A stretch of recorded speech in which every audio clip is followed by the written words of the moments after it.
meeting from Revolt to Revolution, What's Making People Rise Up. My name's Kirsty Turkington. I'm a member of the SWP.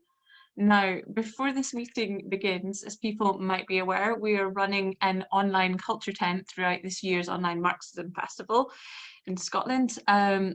This is a festival of ideas, of art to change the world. And so for every single meeting we're doing, our workshop, we've got some music, art or poetry to kick us off. So to open this meeting from Revolt to Revolution, What's Making People Rise Up, we're going to play you a video right now by a Glasgow-based poet and playwright, Wendy Miller. Wendy has written and produced a number of plays in Glasgow. She's also written a fantastic book of poetry called I Am Fire. You can order this for yourself online. She writes about a wide range of issues and last performed with us at International Women's Day, our International Women's Day event in March this year. And we're glad to have her back on the virtual stage today. Wendy's poem has been written specifically for today's event, so you're seeing it performed here for the first time ever. Her poem's a powerful message to the Polish president on behalf of the country's LGBT population. Introducing Wendy Miller performing her exclusive new poem, A Message to Polish President Andrzej Duda. Okay, there we go. Hi, I'm Wendy. I'm going to give you a message. It's a message to the Polish President Andrzej Duda on behalf of the international LGBTQ community and specifically the gay community of Poland, who I'm going to represent here because I think people are scared to speak out.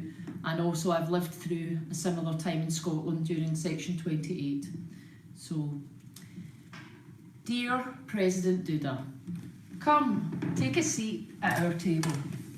Bring your black paint and your hate. Put black crosses through our rainbow flags. Drive stakes right through our hearts. Send us to live in dark corners or make us flee your borders. You can tell us our love is wrong, that we don't belong here. Garland every town in a wreath of hate. Assign homophobic status to every park and pavement. You are now entering an LGBTQ-free zone. But wait a minute, no. You can pretend that we don't exist, but listen to this. In a nation of almost 40 million, approximately 1 in 10 is queer. That's 4 million of your people living their lives in fear and lies. Why? Why are protesters being arrested for putting up rainbow flags?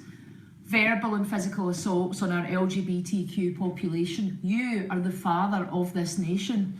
Why no hate crime legislation? Dear President Duda, you can brand us all neo-Marxists, but we are citizens who pay your taxes. This is our country and these are our colours. See how they light up even the smallest of rooms. Bright as the lights of liberty, bold as that moment of truth and synergy which emerges after a lifetime of lies.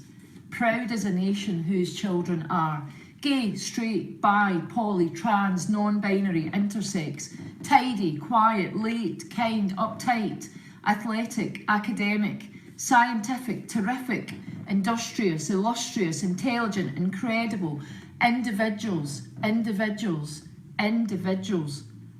with their own unique identities, who deserve to be not just tolerated, but celebrated and cherished every single day in a myriad of ways. Gays are here to stay, Mr. President. We're not New Wave, we are not the Rainbow Plague or anything in between. We've been around forever and a day. In fact, you're the one who needs to change. Human rights are not an ideology. They're a baseline for democracy. And just so you know, every time your state suppresses our activism, you commit an act of fascism. Dear Mr. President, come, take a seat at our table. Bring your black paint and your hate. Put black crosses through our flags. Drive stakes right through our hearts. Tell us our love is wrong, that we don't belong here. You can brand us all neo-Marxists, but we are citizens who pay your taxes.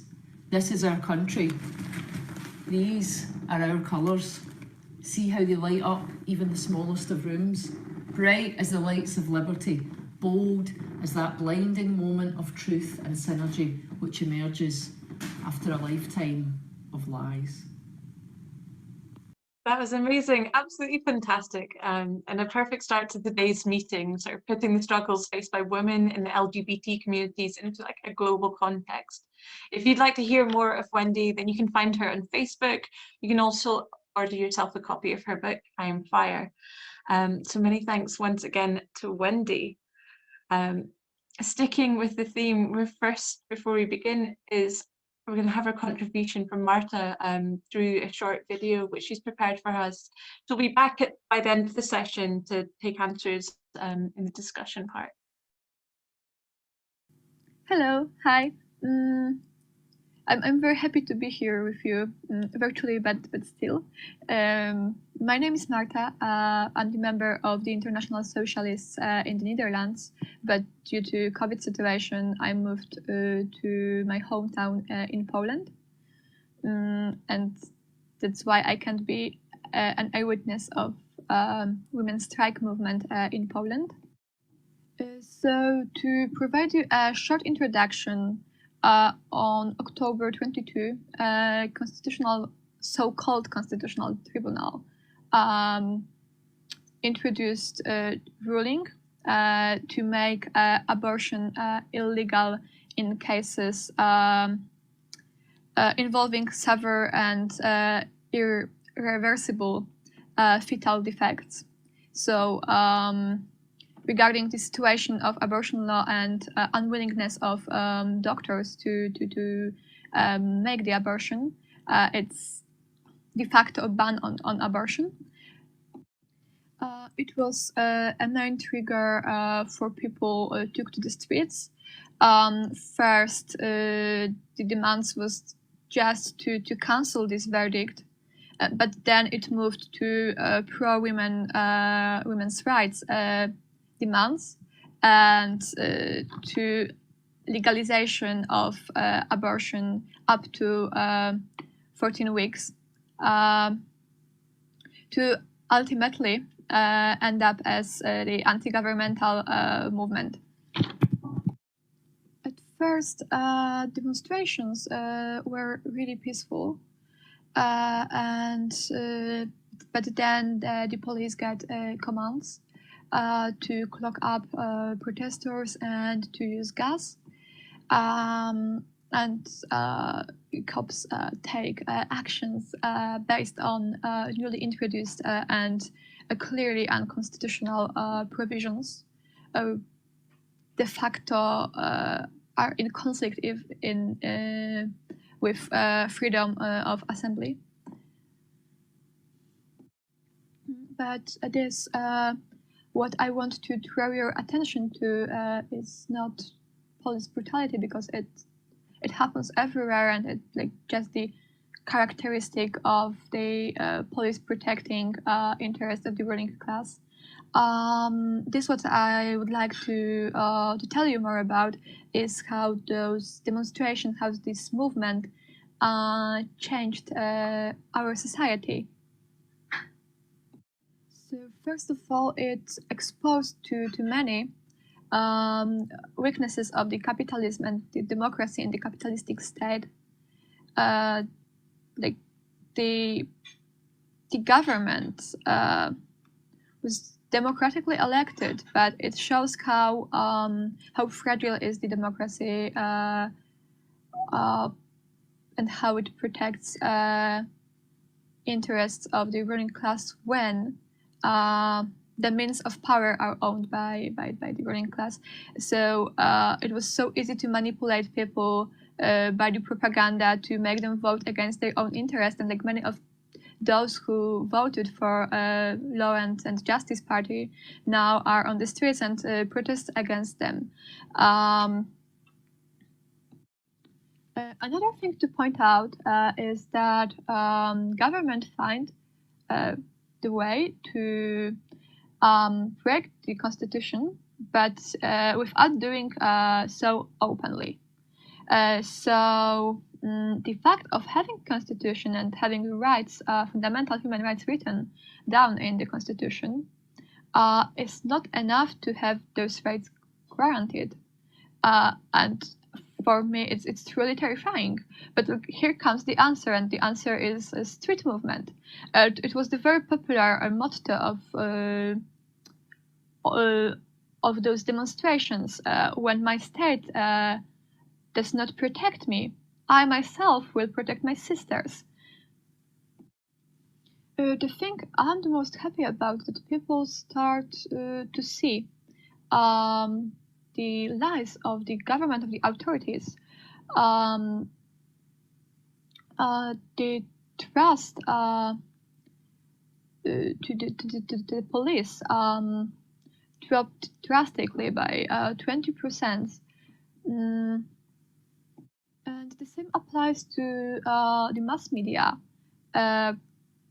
People prefer to search news on the internet and not follow the main sources of broadcasting in Poland. So they start to see that the truth does not lie where the capital does. And the same applies to the politicians. I think it's one of our great achievements at this point that it preserved the character of the grassroots movement, and the leading figures are activists, not politicians. So as the conclusion, the question, how can we win? I think it is very possible if we stay strong and together, is to undo this verdict of the tribunal, and maybe possibly even overthrow this government. Less possible, I think, is to have legalization of abortion law, because Polish society really follows the morality of bishops, at least at this point. But to have like an ultimate winning of the women's rights, we have to keep in mind this experience of the solidarity. The protests were organized by girls from the biggest cities, but also from the villages. And I think through those struggles, they realize that they belong to the same class and they have like the same interests. So I believe these demonstrations help them to realize like their power, the power of their movement, the power of street struggles generally, and by those struggles, one day they'll be able to overthrow not only this government but the entire system of the oppression. Thank you very much. It was a pleasure to be here, and my sisters, we are so much glad for all the support for our movement. Yeah, thank you very much. That was a fantastic contribution from Marta. Next then we have Charlie Kimber, the editor of the Socialist Worker, available in paper and online these days. Comrades, let me begin. What a joy it is to be speaking at Marxism in Scotland. I hope that very soon we'll be able to see each other in person and to discuss and debate in the way that's important for us. It's great to speak on a platform with Marta and Kofo. I'm humbled to be speaking with such activists, but actually they are just two examples of a very important global trend. If we look over the past couple of years, we can see revolts at a very significant level taking place in a whole number of countries. Let me just run through a swift list. Chile, Ecuador, Peru, Bolivia, Guatemala, the French Yellow Vest movement and the movement against pension reform, Catalonia, Poland, Belarus, Algeria, Sudan, Nigeria, South Africa, Iraq, Iran, Lebanon, Thailand, Hong Kong, the United States Black Lives Matter movement, one of the most important movements ever in American history. Now, each of those has a particular dynamic.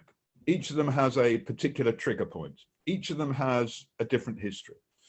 But there is something more general happening here as well. And it's not just revolutionary socialists who are noting this. I carry around with me to all the meetings I do at the moment an article from the Financial Times magazine in August. Socialist Worker seeks to be the voice of workers and the oppressed. The Financial Times seeks to be the voice of the people at the top of society, but sometimes that means it has to tell the truth. And in the Financial Times magazine of the 22nd, 23rd of August this year, a man called Simon Cooper, who writes in it nearly every week, wrote a very perceptive piece. And he said this: "Long live the Belarusian revolution. But what's happening there is just part of a global protest trend, only briefly interrupted by COVID-19. The past year has seen almost unprecedentedly large protests from Hong Kong to Lebanon to Minneapolis. We are reliving 1968, but bigger. An almost invariably peaceful street is replacing parliament as the main arena of opposition." Now, that's an important understanding. We can argue about some of the detail.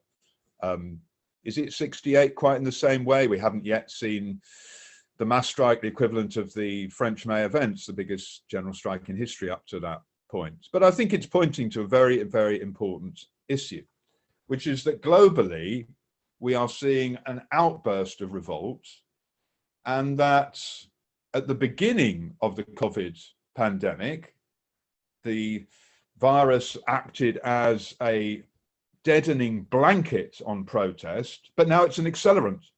Now the experience of what's happened under coronavirus encourages more protest, because although some countries have been worse than others, we're very well aware of the virtual herd immunity policy of Trump, of Bolsonaro in Brazil, of Narendra Modi in India, of our own horrific experience under Boris Johnson in Britain. But everywhere, people have seen that capitalism doesn't provide a solution to a problem like coronavirus. Indeed, it's the capitalist system that drives recurrent pandemics. So that what originally meant that these protests were held back now lifts these protests up higher. This seems to me very, very important. But there are more basic issues as well. There's no doubt that if you look at the background to all of them, there are 3 or 4 important issues. One is the growth of the working class across the world. There are now about 1.8 billion wage workers, people who work directly for a wage. And if you add in their dependents, that makes up a majority of the world's population. That's 600 million more wage workers than it was in the year 2000, a huge increase. And moreover, these people are more and more concentrated in great cities.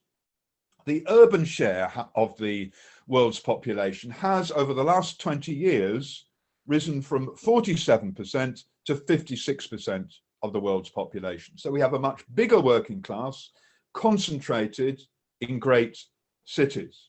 And this brings them together, both with a sense of their power and also a capacity to spread revolt.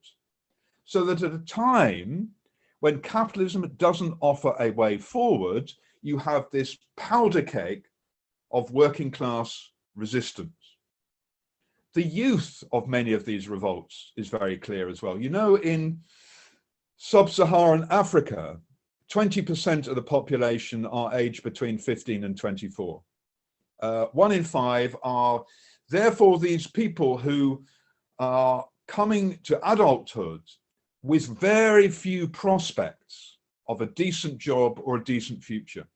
That in economies which have been blighted by years of slavery, then colonialism, then imperialism and neoliberalism, and the introduction of the structural adjustment programs of the IMF and so on, plus the machinations of their own ruling classes, which identify with ruling classes throughout the world rather than ordinary people, you have this experience of these people's lives being blocked and constrained, again, causing a deep social bitterness.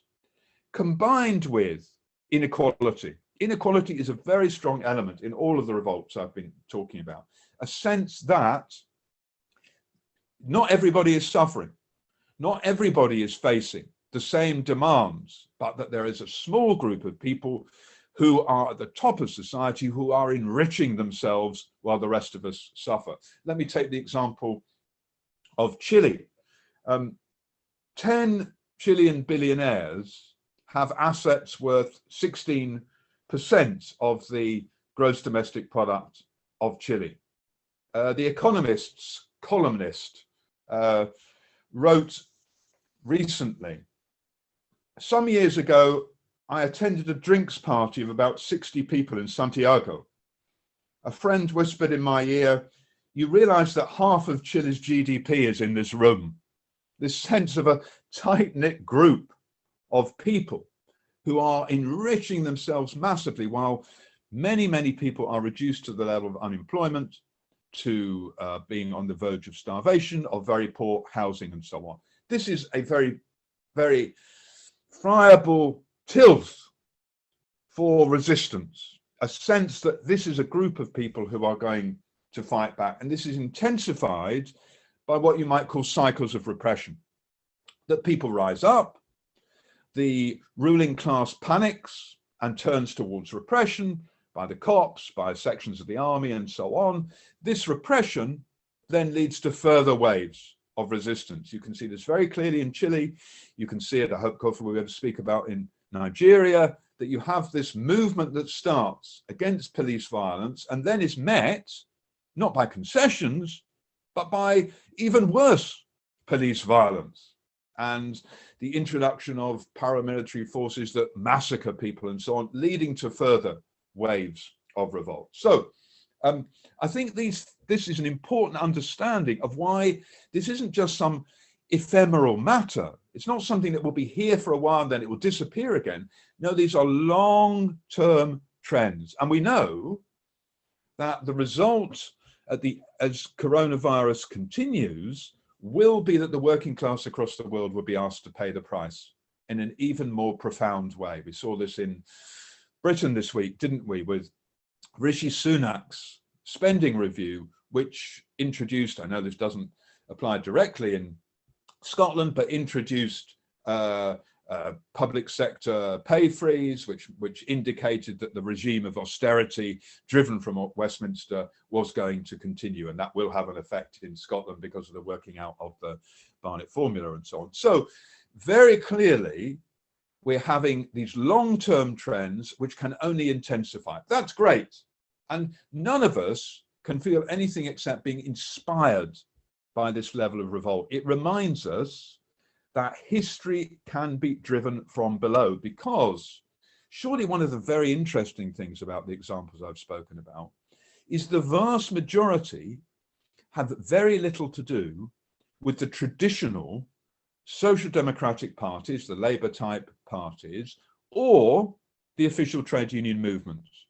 In nearly all of these cases, this is an elemental revolt from the base of society, of people saying we are not going to go on in the same way, and not looking towards, will our Labour type party, will our trade union leaders support us, but doing it themselves. And this is a very, very important understanding of how people don't always wait for the command from the traditional leaders of the labour and working class movement, but can move beyond it to change things for themselves.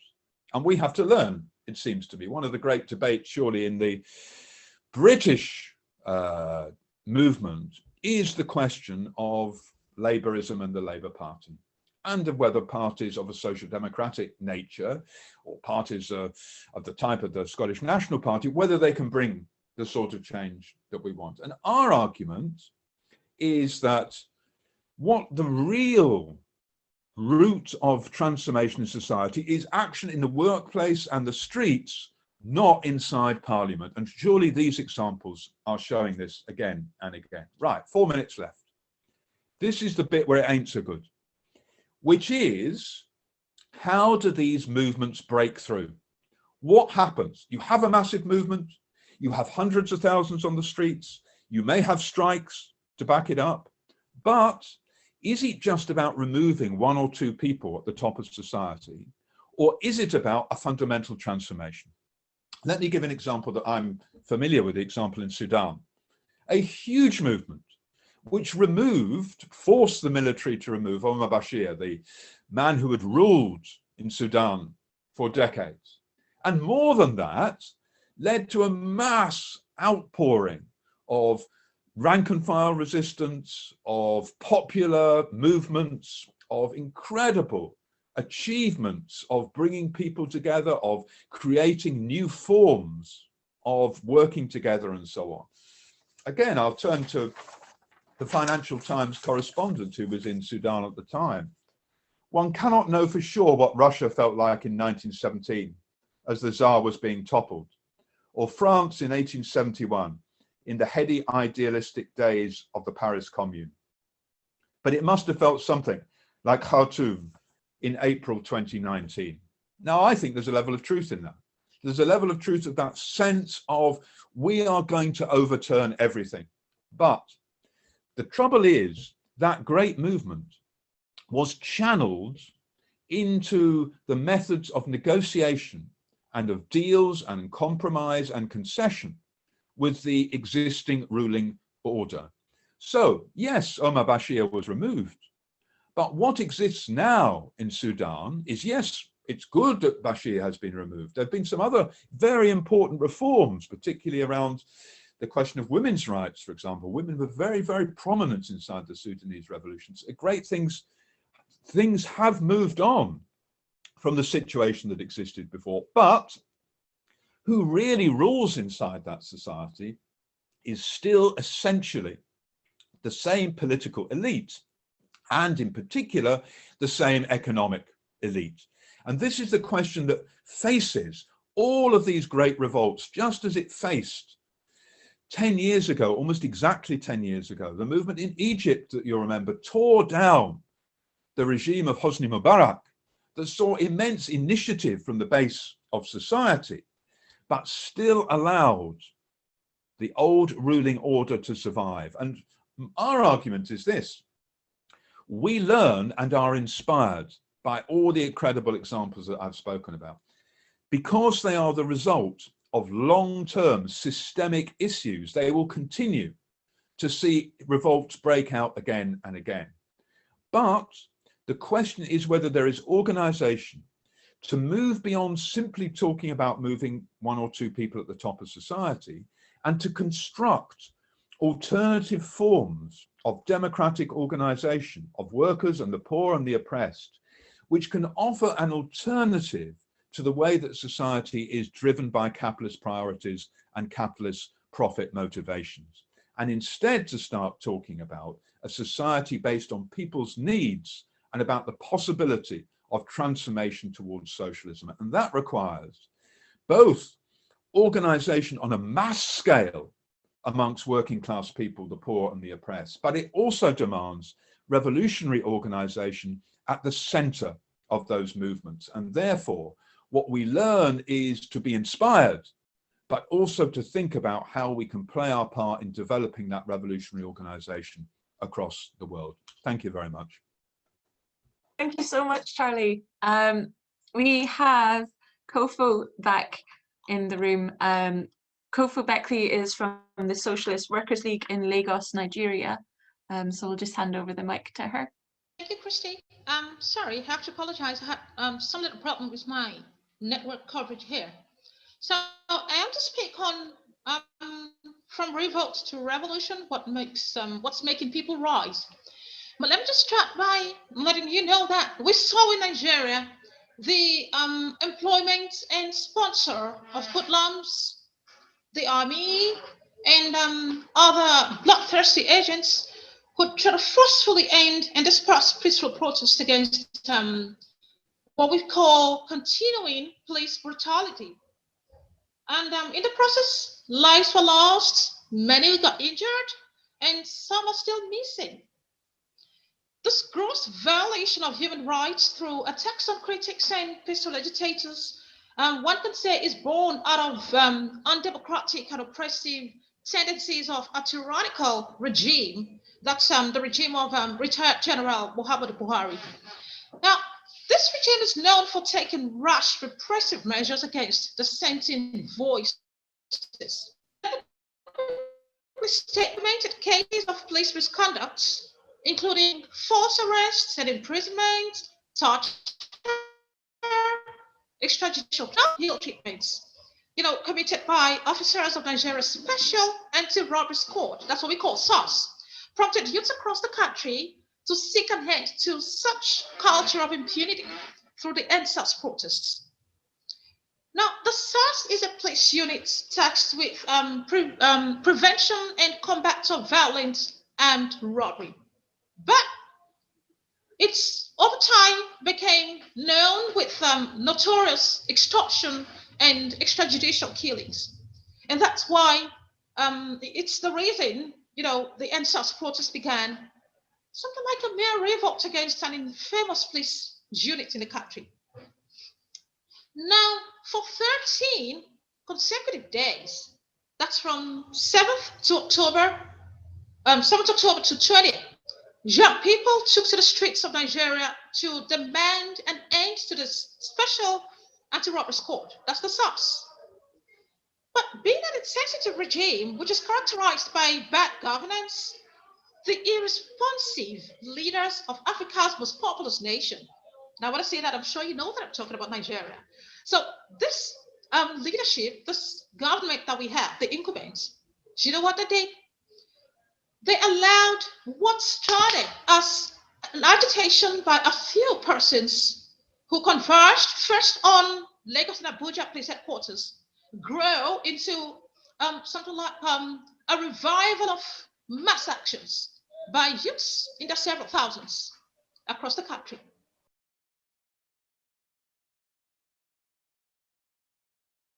I'm just going to open it up to contributions just now. Hopefully we can get Kofo back towards the end. So if you would like to comment anything, ask any questions, if you've got anything on your mind, please raise your hand and I will call you. So thanks for the speakers there. It was really great to hear about the movements in Poland and in Nigeria. You just a bit on the sort of global revolts as well. Charlie mentioned Chile, and that was, I saw a big uprising last year, and they met with recent success in the referendum, and they managed to overturn. It was on the constitution that from the 1980s, from the dictatorship, enshrined privatization in law. So they've managed to achieve a success, with getting that rewritten. So it shows, that movement has, of direct action, has made progress. And that again was something that was about rising the prices of the metro. So it often happens that there's these triggers, that brings out all the underlying grievances against the elite, and it was the similar thing in Lebanon last year. It was a proposed tax on WhatsApp, on the use of WhatsApp, led to a movement on the streets and a questioning of the regime and the whole sort of the whole system, really. And this is a real inspiring thing. And we saw Charlie spoke about the different revolts in different countries last year, and and it is a fantastic thing where it just takes this trigger, and these the anger and the frustrations that people are experiencing, and a similar thing can happen here. We don't know when it will happen, but all it takes is a spark, and people can be out in the streets and taking action, and all the what people thought were possible can change, and can give them great confidence, and can see that a different type of society is possible. And even though all of these demonstrations seem to be spontaneous revolts, sometimes that can be fetishized, the spontaneity and the sort of autonomous nature of the revolts. But I think it does show within it the need for organisation, even if it's a small organisation. They're not going to make the revolution, but this particular organisation, like the Socialist Workers' Party, but it can have that those involved within the movement can have an influence in terms of trying to shape the ideas within it, having plans for action, and preparing it for the potential backlash that'll come from the state. So it's really important, to be organised within within this movement, and not just see it as, not just kind of revere it for its, or romanticize the spontaneity of this movement. I think there's been really inspiring revolts, last year or so, and I think we can take great part and great encouragement from them. Great, thank you very much, Keith. So next we're going to have Rabia, Neil, then Dave Sherry. Sorry, Neil Mackay, then Dave Sherry. Hi there, thanks comrades for your contributions to the meeting. I was going to say that basically the struggle in Poland for women's rights is becoming a mass movement, and basically, how much is it tied, is a church tied to the state? The church was more closely tied to the state in the 19th century in the UK and before the Enlightenment, and basically are Polish people breaking from the link between the church and the state that may have an influence on the idea of abortion rights for women. And but Poland is a place which has got a revolutionary history, and basically Rosa Luxemburg, I think she was from Poland originally, and she led the SPD party in the during the, I think it was between the First World War and the Second World War in Germany, and she was a revolutionary against war. And I think it's also inspired feminism in Poland. And how relevant could that get today? I think that is of relevance to people in Poland and all over the world, that Rosa Luxemburg was a female revolutionary leader, and she was really witch hunted and killed by the state in the end. And also,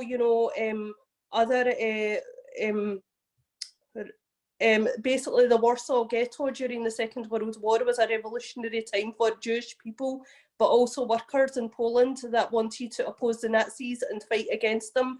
And there was battles fought out in the Warsaw Ghetto where Jews were made to move and lived in high concentrated ghettos.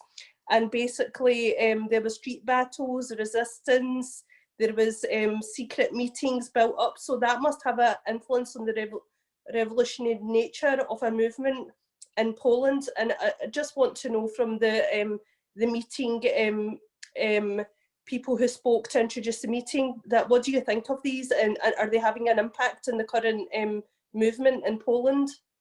Yeah, so it's been this has been great so far. I've really enjoyed everybody that's spoken.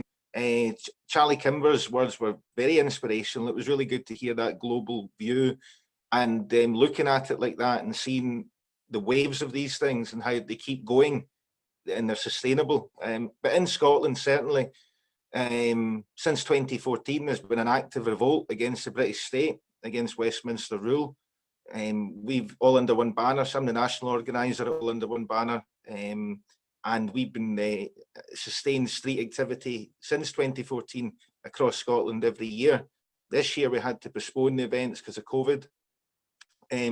Look, but we're at a bit of a crossroads because we've kind of in a way got two enemies as such. One that's in our own camp, and one that's is the main enemy, which is the Westminster establishment and the ruling elite that run that.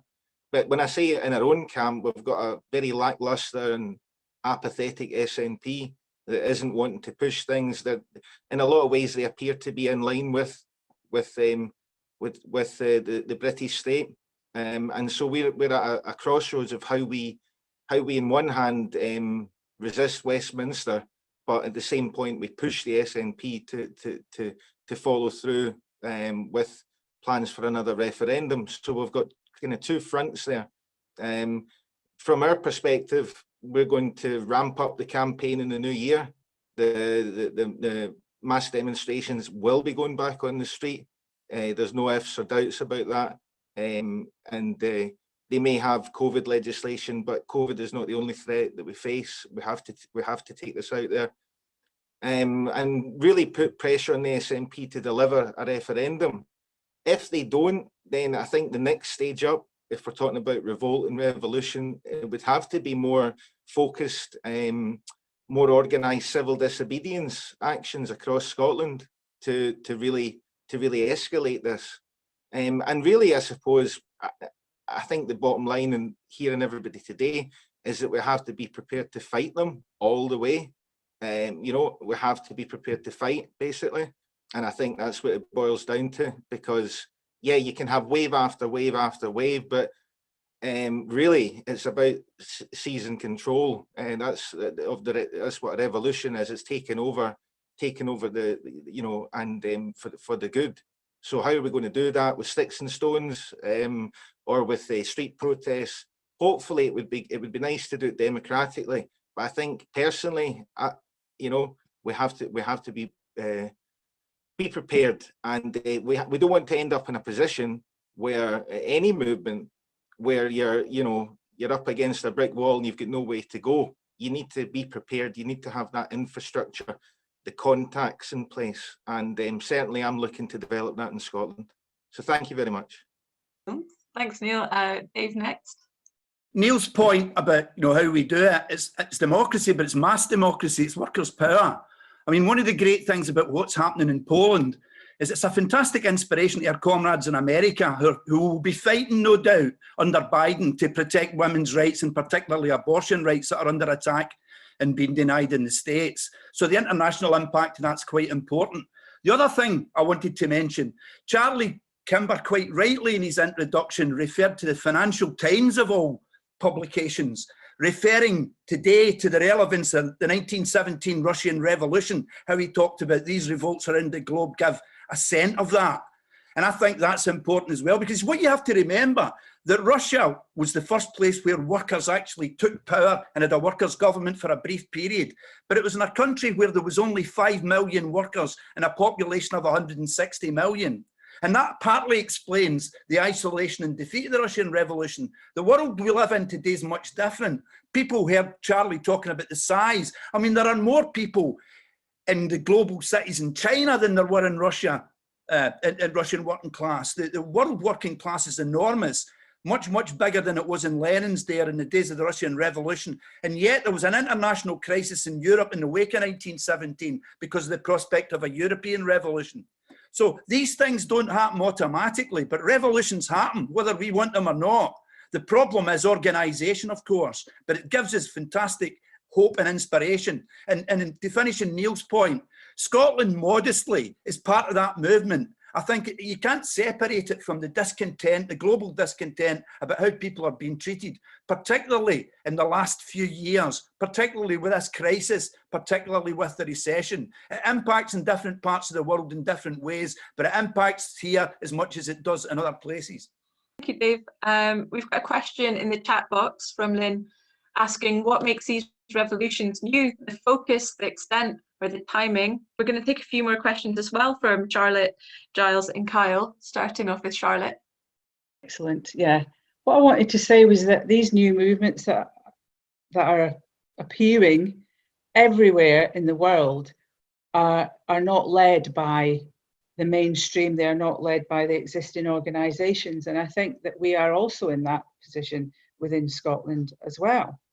We need to rebuild the leadership of these movements that has they have the passion, they certainly have the passion, they have the courage. If you look to see what these movements face in America, supposedly the land of the free, where you can get shot for being black or for demonstrating, through to Thailand, where innovative ways of protesting to prevent the police blasting them with water cannon. They're using these inflatable rubber ducks, for example. All sorts of ways in which protest can be manifested in the street and to protect the people taking part.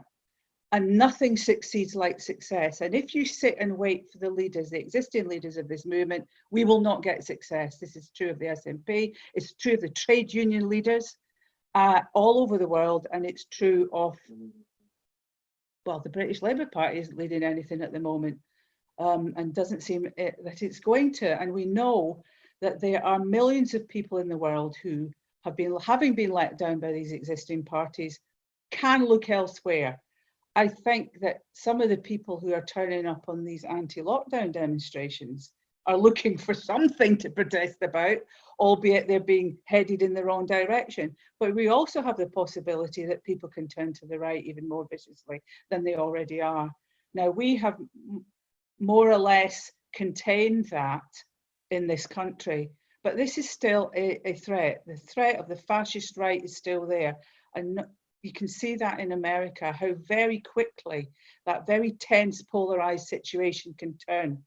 And you're facing fascism in the government and fascism in the street. And that is a terrifying prospect. What is the way of counteracting that?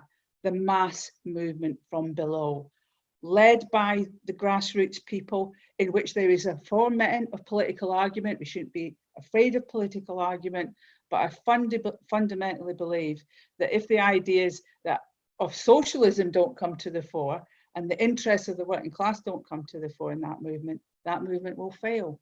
So we have a movement to build, we have a leadership to develop. I'm very hopeful that we can do that, but I think the task is very urgent. The planet won't wait for it. The health and well-being of millions of people can't wait for it.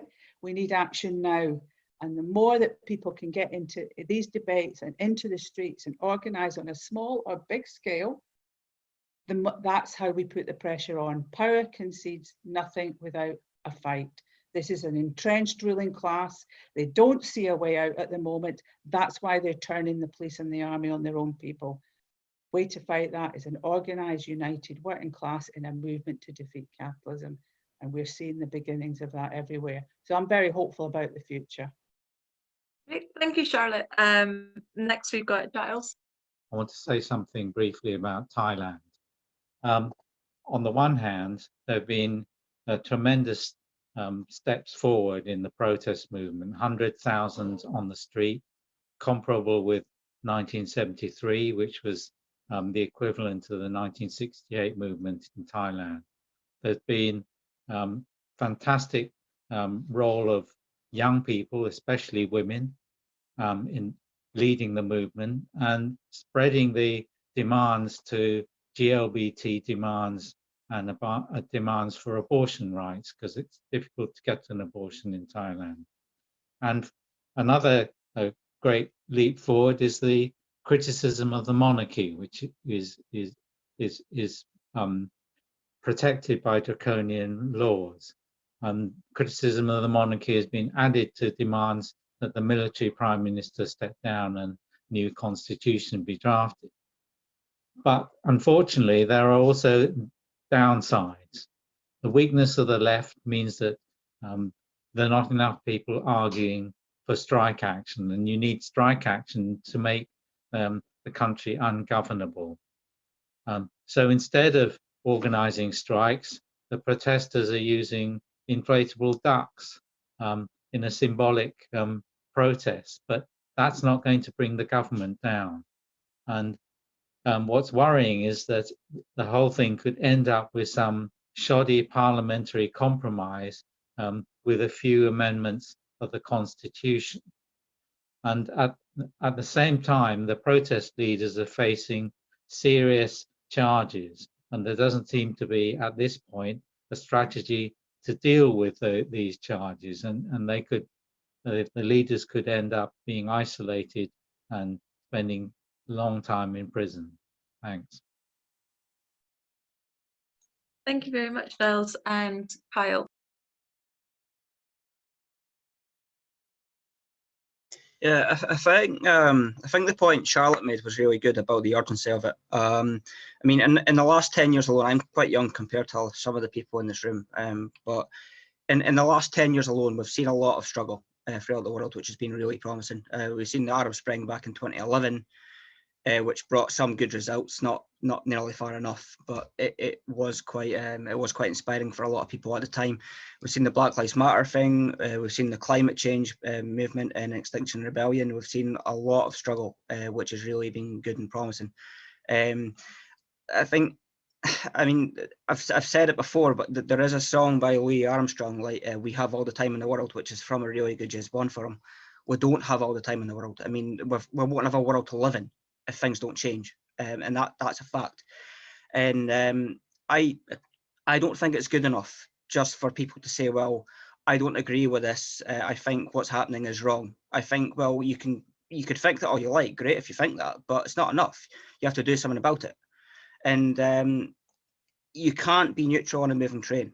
It's a saying that I love to say because I think it's absolutely true. If you believe that these things are wrong, don't just sit there and moan. Do something about it. Join a revolutionary party. And Socialist Workers' Party is, in my opinion, the best party to join if you want to fight to get a revolution and to get a better society, to fight climate change, to fight racism, to fight war, to fight all injustice. I mean, it's only a couple of days ago that the Tory government that have got no money, apparently, to feed poor kids at school, they've just splashed 16.5 billion on the war economy. So there's plenty of money out there. I mean, you've got Richard Branson's and that of the world that they've increased their profits over COVID.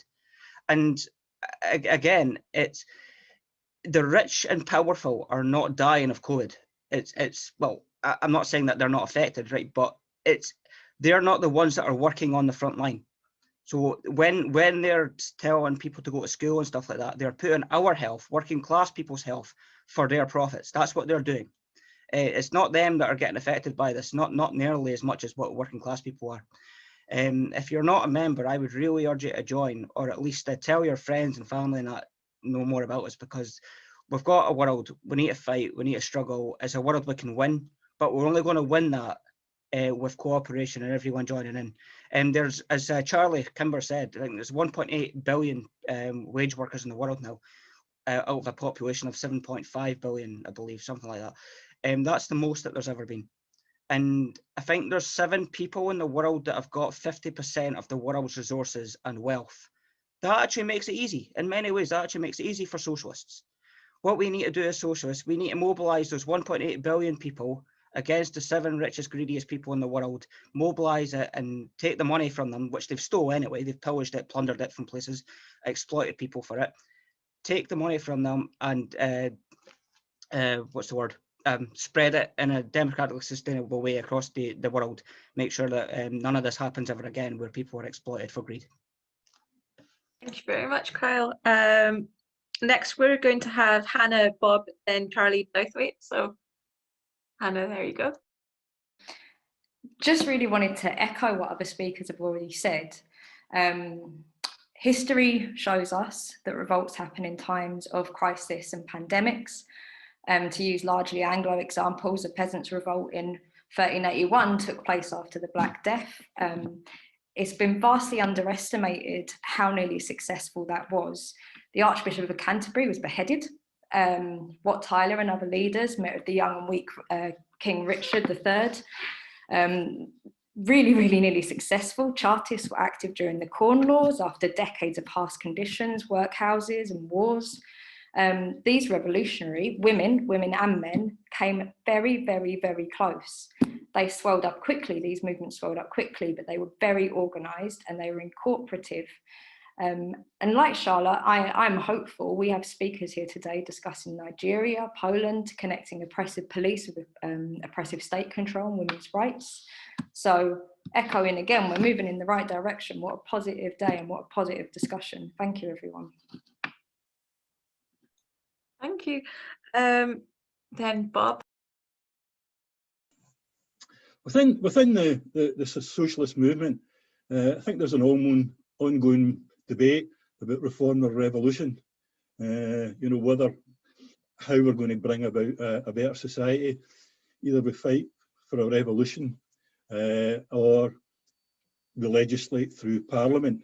And under normal circumstances, the vast majority of time, the people who argue for reform seem to be the ones that have the upper hand, I think. But just now, when you look around the world, I think you can see the real possibility of revolution, but not just revolution that's stuck in one particular country, but the possibility of revolution that actually links together different struggles in different parts of the world.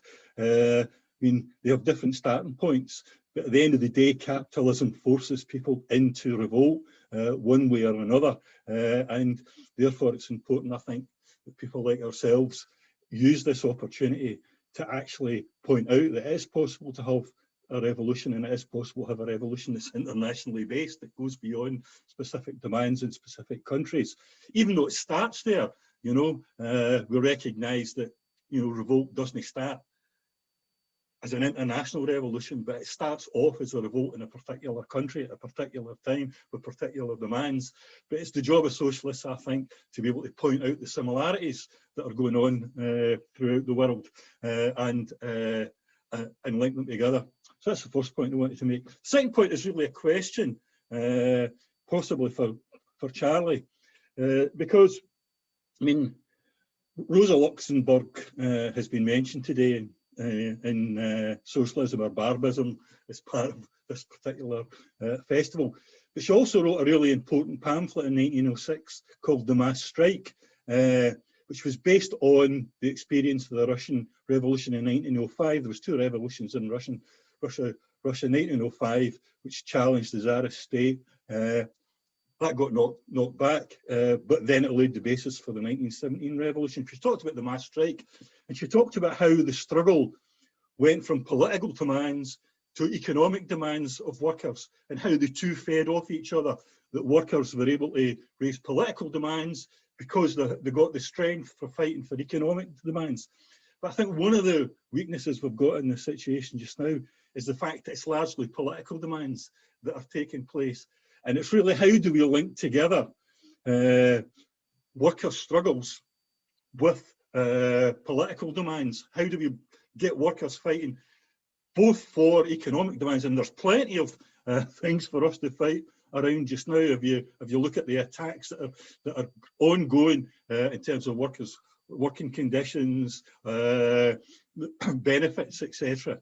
And it's going to get even worse because of this particular crisis around COVID. I mean, how do we link together the two demands? Because the two will feed off each other, you know. But I mean, what I would say just now is the strength is the political demands, but how do we raise the level of workers' struggles on economic demands, which can feed back on political demands? Leave it there. Great, thank you, Bob. Next, we're going to have Charlie.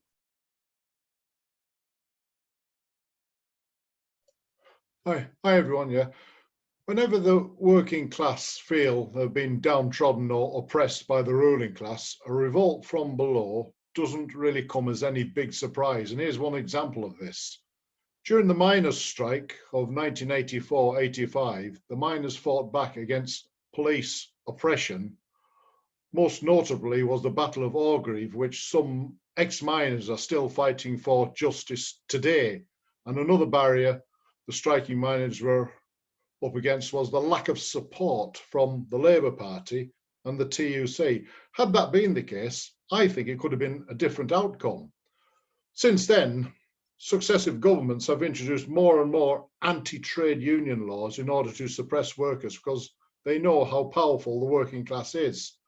Seeing how powerful the workers are numerically, we have the power to bring this government down.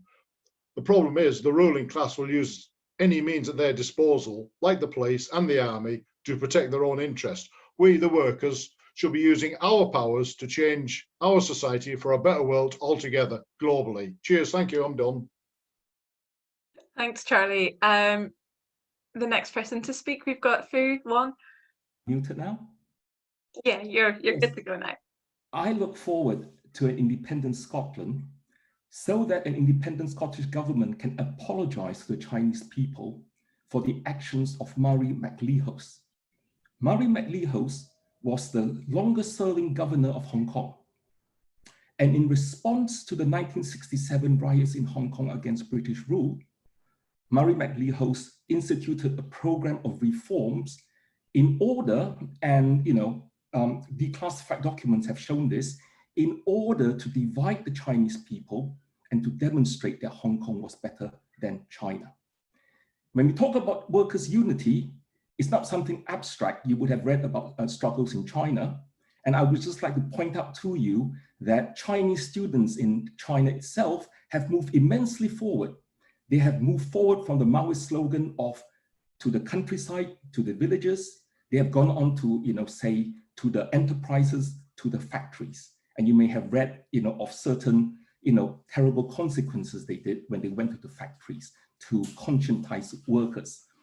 This adventurism in Iran was not limited only to Maoists, because Tariq Ali informed me that he left the Fourth International when they made a turn to industry with equally unsuccessful consequences. We support workers in struggle, and I completely support the struggle in Hong Kong, because it's only there that people ideas change. But I would like to say that we should, disagree with independence for Hong Kong. Having said that, I also welcome an independent Scotland, and any progressive Scottish government, I think, will have to distance yourself from the statement of Chris McLean, I believe, that in 1989, when the British government was looking to settle Hong Kong people, Chris McLean, who was the SNP spokesperson at that time, said, "We don't want Westminster dumping Chinese people in Scotland." Dump? What do you mean dump? Okay. Now, of course, things have changed. In 1997, Hong Kong made up 3% of the Chinese, 20% of the Chinese economy. Today, it makes up 3% of a much larger Chinese economy. So I agree that, in terms of struggles, we need ideas, and future is bright. And in return, I would say that I would adopt a Maoist slogan, if you like. I'm not a Maoist, but then to say that we have to deal with the two issues of nation and class in order that we can move forward by walking on both feet.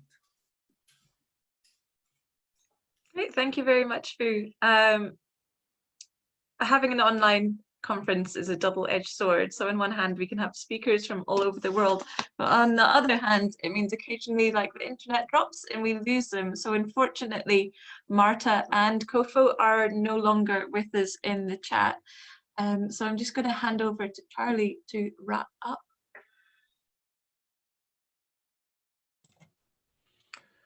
Well, okay, thank you very much to everybody who spoke. And it's a great shame that Marta and Kofo cannot be with us to add their own thoughts about it. I'd really like to hear what they respond about things. But let me say a few things to sum up. Let me respond to some of the questions. Rabia asked about what was happening in Poland. I'm sure Marta would have said it much better than me, but let me say what I know. The Polish Revolt has very, very deep consequences. It spread not just from the cities, but to rural areas as well. You see farmers supporting the women's rights movement. You see people turning against the church hierarchy. I don't say that they abandon belief. That's never really the Marxist argument. The argument is not about what you believe. It's about the question of the church hierarchy and their support for reactionary ideas. And you see that very, very strongly in sections of the Polish population.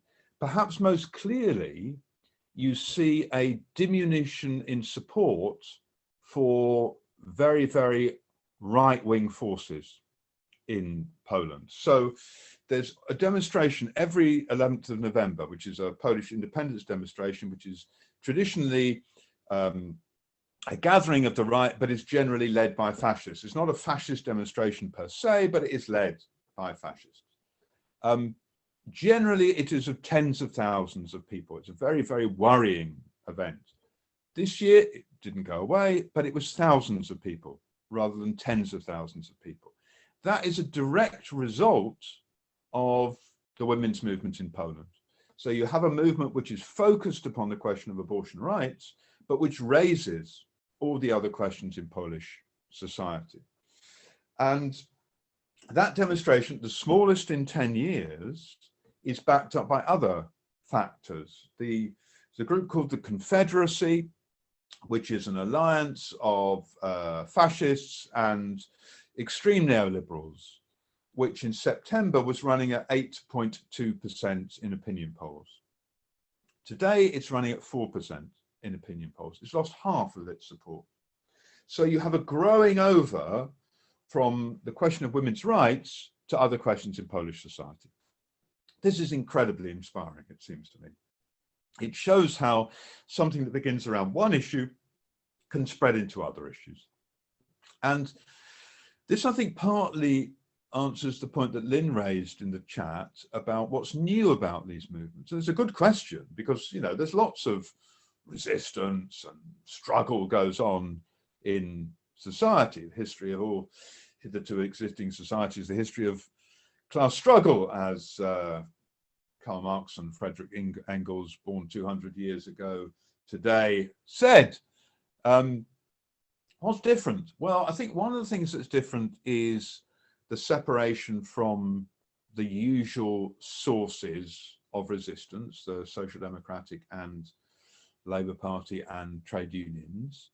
I think also it's the sense of all-encompassing targets. You know, one of the slogans of the Chilean movement, you know, the Chilean movement, as someone said earlier, as Keith said earlier, that the Chilean movement was triggered by the increase in metro fares, you know, underground fares. One of the slogans of it was, it's not about 30 pesos, which was the increase in the fares, it's about 30 years of neoliberalism and so on. In truth, it wasn't about 30 years of neoliberalism, it was about 45 years, 48 years of neoliberalism. That's important, that people can move into struggle around a particular issue, but very quickly they see that there's a bigger picture involved.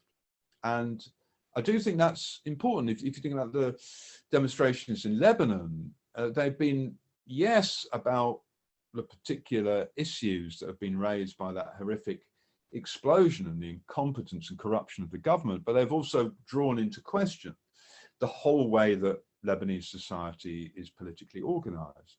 This seems to me very, very important. The question that Bob raised about strikes matters. He mentioned Luxembourg. Luxembourg, I'm quoting here from memory, said that the economic and political struggle were two interlacing sides of the political resistance, and their unity is the mass strike. This is, so in other words, you have political struggles and economic struggles which constantly interact one with another and reinforce one another in the most positive way, in the most positive examples. They raise that you have a political struggle which achieves gains, which encourages more economic struggle, which encourages more political struggle, and so on. This is what Luxembourg learned from the 1905 mass strikes in Russia. And she said that there was the periodic fertilization of the soil for economic struggle from the political struggle. Now, in truth, there have been fewer economic struggles directly as a result of the sorts of revolts about which I've spoken. And I don't think that's surprising, because we exist in an era in which the examples of mass working class struggle are fewer than the examples of struggles in the streets. If you think about America, you can argue about the figure. 26 million people or something took part in Black Lives Matter protests. Very, very crucially, a multiracial protest, both black and white people demonstrating.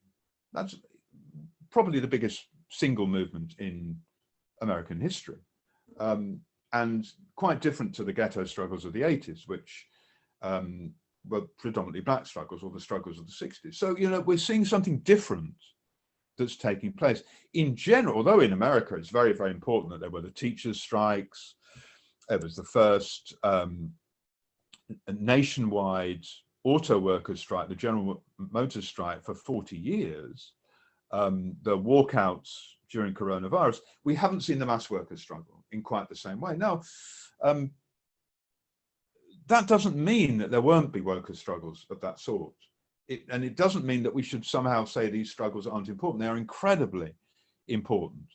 But it is true that we have to find the mechanism whereby our side uses its greatest strength. And our greatest strength is in the workplace, not because there's something wonderful about workers per se, but because this is the source of profit. And therefore, if you want to grasp the ruling class by the throat, the most effective method is to shut off the source of their profit.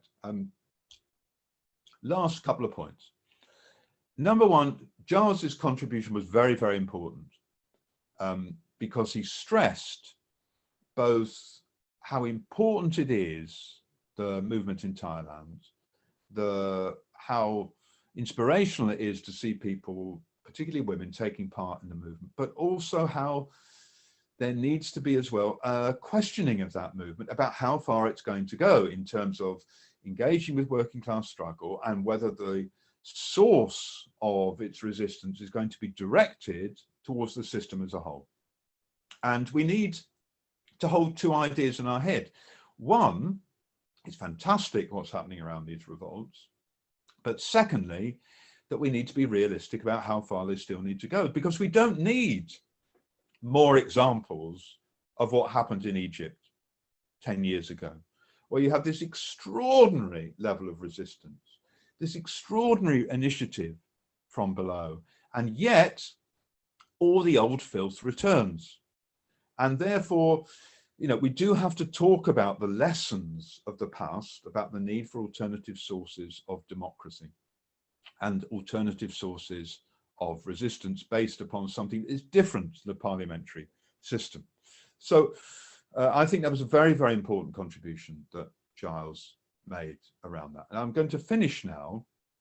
I'm sure, like a lot of you, I've been thinking a lot about American politics, and that takes you into the history of America as well. And I was reading a man called William Seward, who was close confidant of Abraham Lincoln. You'll know that Lincoln was a bourgeois revolutionary, but an impressive bourgeois revolutionary. And the American Civil War of 1861 to 1865, which was a war against, essentially a war against the slave-owning South, but also put in place the basics of bourgeois rule in America. It was, if you like, the last really positive element of the bourgeois revolution in America. Seward understood that a struggle was coming between the slave-owning South and the free labor, as he called it, capitalist